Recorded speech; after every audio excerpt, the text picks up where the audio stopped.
Hello dear friends, subscribers and guests on my channel. In this video I want to show and tell you how to check restricted messages in Messenger. Please put your like, subscribe to my channel, share this video with your friends and let's get started. So first we need to go to Messenger. After that we need to click on this button in the upper left corner. And now we need to go to settings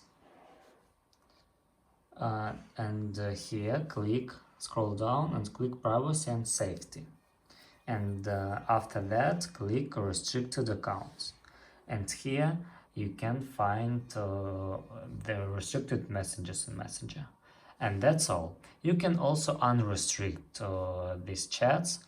You need to click on this chat and click unrestrict. And that's all. If you enjoyed this video and found it helpful, please put your like, subscribe to my channel and share this video with your friends. Bye bye everyone, see you later.